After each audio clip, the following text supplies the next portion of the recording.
SEN4 was really a landmark trial comparing ceritinib to standard cytotoxic chemotherapy, in this case pemetrexed combined with either carbo or cis, in treatment-naive individuals.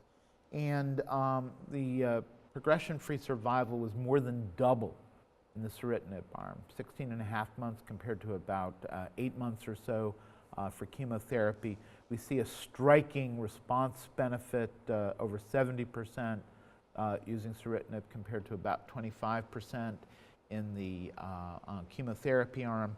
We see fewer treatment dropouts, only about 5% discontinued therapy for adverse events on the ceritinib arm compared to over 10% receiving chemotherapy. And as we've come to expect with this class of agents, a lot better CNS penetrance, smaller percentage of recurrences in the brain, lower incidence of CNS progression in the ceritinib arm. So based on these data, ceritinib is a very reasonable option for frontline treatment. We do not have, to the best of my knowledge, mature head-to-head phase 3 data comparing ceritinib to crizotinib, which I think is one of the other crucial issues. In that regard, the ALK trial, the Japanese trial comparing alectinib to crizotinib, I think is quite informative. There we observed a median progression-free survival that at a minimum will be 20 months. At least that's the lower end of the confidence intervals. We haven't even reached the median at this point.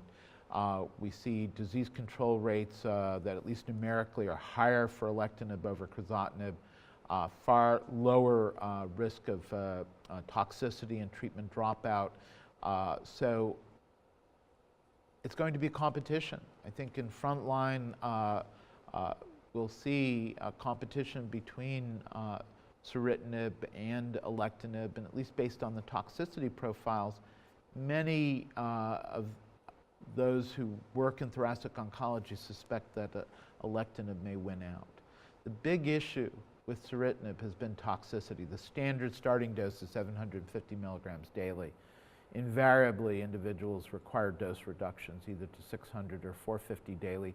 And many of us will start out at a lower dose at 450 and try to build up to 600 or 750 daily. There are recent data by Alice Shaw and others that suggest a low-fat snack combined with ceritinib may help mitigate the GI toxicity. But again, this is not yet necessarily standard, or at least a standard approach in individuals who receive ceritinib. Well, JLX was a Japanese study, hence the J, and that actually showed very impressive results. The international, including United States version of it, ALX, will be reported at American Society of Clinical Oncology meeting in June of 2017. Everybody's looking forward to that presentation, and if that again shows the same hazard reductions that we had seen in JLX trial, then I think that we will be really considering alectinib more favorably for first-line use. And I should mention that there is now first-line data with ceritinib as well, and there will be first-line data for brigatinib in the ALTA randomized trial that's currently ongoing, crizotinib versus brigatinib, and we are participating in that at University of Miami. The ALK trial was a study that randomized patients to alectinib versus crizotinib. So this was head-to-head comparison of two different ALK inhibitors, but this study was conducted only in Japan. There were certain other unique features of the study. The study required that the patients were, the tumor was found to be positive for ALK, both by IHC and by FISH or RT-PCR. So the tumors were known to be ALK positive by two different tests. Secondly, patients were allowed to have received chemotherapy, and a third of these patients had received chemotherapy, whereas 2/3 of the patients were treatment naive. And finally, patients were not stratified according to brain metastases, and there were slight imbalances. The ALK study showed that there was a significant improvement in progression-free survival in patients who received alectinib versus crizotinib. Patients who received crizotinib had a median progression-free survival of 10.2 months, and at the time of data analysis, the median progression-free survival in patients who had received alectinib had not been reached, and the hazard ratio was 0.34. What was remarkable about the ALK study was that the hazard ratio among patients who had CNS metastases was 0.08. So that means there was a 92% reduction in the risk of progression in patients who received alectinib as compared to patients who received crizotinib.